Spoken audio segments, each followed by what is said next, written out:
So I'll tell you what I've been struggling with lately, Ananta. Not today, but I'm pretty passionate and enthusiastic. And in reading and rereading some of your writings, they're wonderful, but it's also like, what's the point of being human then, in a way? Like, what's the point in being, I think that's what's been getting me lately, is that this is just a show. It's just a TV show. It's just a movie, this life that I thought was real.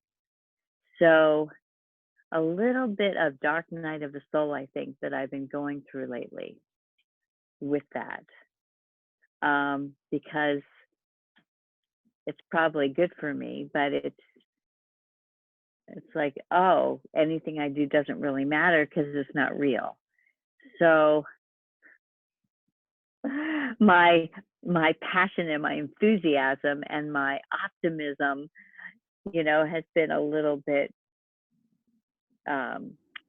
tampered when I also think that it doesn't matter. It doesn't matter what I do. So it's just a different, anyway, any thoughts on that? Okay, so what you're dealing with is a disillusioned ego. Okay, so yes, and the degree to which you are still identified with yourself as an ego is the degree to which you will feel this level of disappointment or disillusionment, etc. I'll give you a purpose, okay? This is just to make your ride a little more comfortable. All right. I'll take it. All right. The purpose, the new purpose, is not being a better, more expressive, happier me.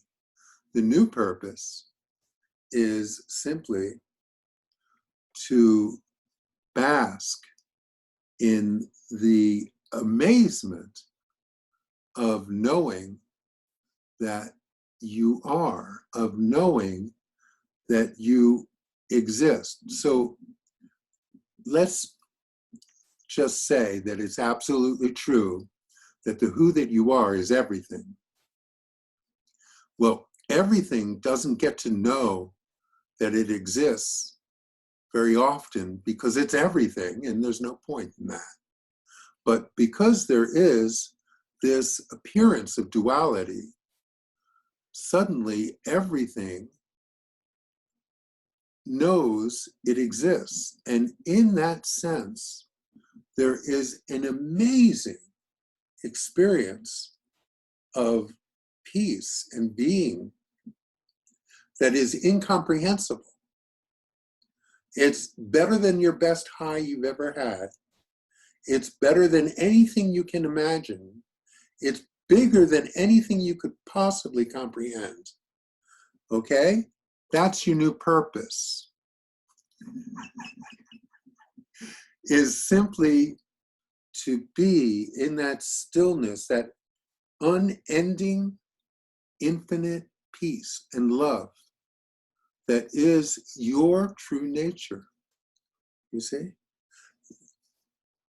So, just all that's going on now is you have imagined yourself to be this character of limitation. And so what I'm saying is just imagine that you were never born. Just imagine that the who that you are is a continuum, like I said in the writing at the beginning, a continuum that went from the beginning, before you were born, and after you die. There's a continuum.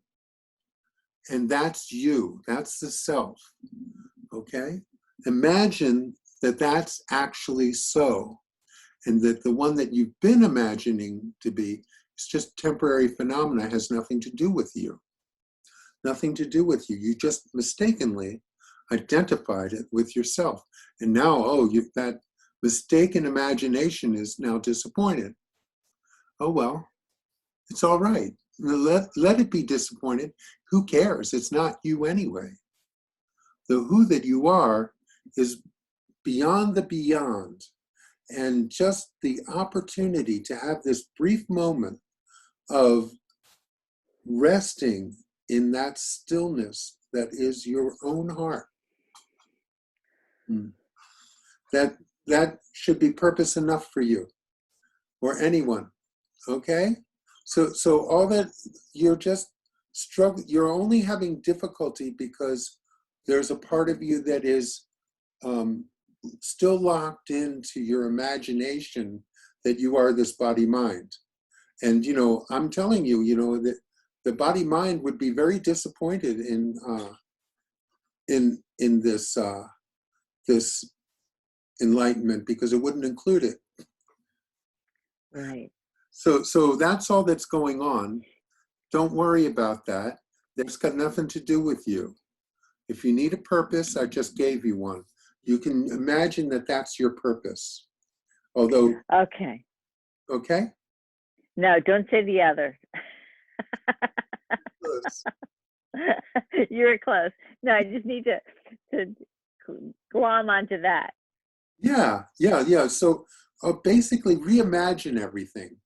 You've been imagining one thing that is very limited and has inherent setbacks, inherent difficulties to it. And reimagine yourself as something else, as something which is unlimited, without boundaries. Okay. Okay? Thank you. Thank you.